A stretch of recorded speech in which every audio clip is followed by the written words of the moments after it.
കർഷകരുടെ ഡൽഹി ചലോ മാർച്ച് തുടങ്ങി. അംബാലയിൽ internet suspend ചെയ്തു. കർഷകരെ പോലീസ് ശംഭു അതിർത്തിയിൽ തടഞ്ഞു. പി ബസന്ത് വിവരങ്ങളുമായി ചേരുന്നു. ബസന്തേട്ട, നമസ്കാരം. ഏറ്റവും പുതിയ വിവരങ്ങൾ അവിടെ നിന്ന് നൽകാനാവുന്നത് എന്താണ്? സമരം സമാധാനപൂർണ്ണമായി നടക്കുന്നോ? അല്പസമയം മുമ്പാണ് കർഷക മാർച്ച് ആരംഭിച്ചത്. ശംഭു അതിർത്തിയിൽ വെച്ച് തന്നെ കർഷകരെ ഇപ്പോൾ പോലീസ് തടഞ്ഞിരിക്കുകയാണ്. ബാരിക്കേഡുകൾ മറികടക്കാനായിട്ട് കർഷകർ ശ്രമിക്കുന്നത് ചെറിയ തോതിൽ സംഘർഷത്തിന് ഇപ്പോൾ വഴിവെച്ചിട്ടുണ്ട്. പഞ്ചാബിൽ നിന്നുള്ള കർഷകരാണ് ഡൽഹി ചലോ മാർച്ചുമായി ഇന്ന് ആരംഭിച്ചിരിക്കുന്നത്. ഡൽഹിയിലെത്തും എന്നുള്ളതാണ്. ഇന്ന് 100 കർഷകരാണ് ഡൽഹി ചലോ മാർച്ചിൽ പങ്കെടുത്തിരിക്കുന്നത്. ഈ 100 കർഷകരെയും പോലീസ് തടഞ്ഞിട്ടുണ്ട്.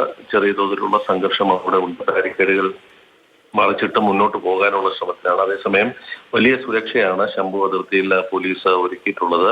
കർഷകരുടെ മാർച്ച് തടയുന്നതുമായി ബന്ധപ്പെട്ട് ബാരിക്കേഡുകൾ വിപുലമായി തന്നെ പോലീസ് അവിടെ എല്ലാ റോഡുകളിലും ഒരുക്കിയിട്ടുണ്ട്.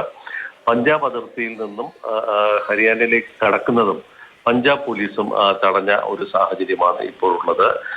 ഇന്നു മുതൽ ഡൽഹി ചലോ മാർച്ച് ആരംഭിക്കുമെന്നാണ് കർഷകർ വ്യക്തമാക്കിയിട്ടുള്ളത്. അതേസമയം പി ബസന്താണ് വിവരങ്ങൾ നൽകിയത്. ഡൽഹി ചലോ മാർച്ച്, കർഷകരുടെ മാർച്ച് ഇപ്പോൾ വിവിധ സ്ഥലങ്ങളിൽ തടഞ്ഞിരിക്കുന്നു. അതുമായി ബന്ധപ്പെട്ട നേരിയ സംഘർഷമുണ്ടായതായാണ് വിവരങ്ങൾ.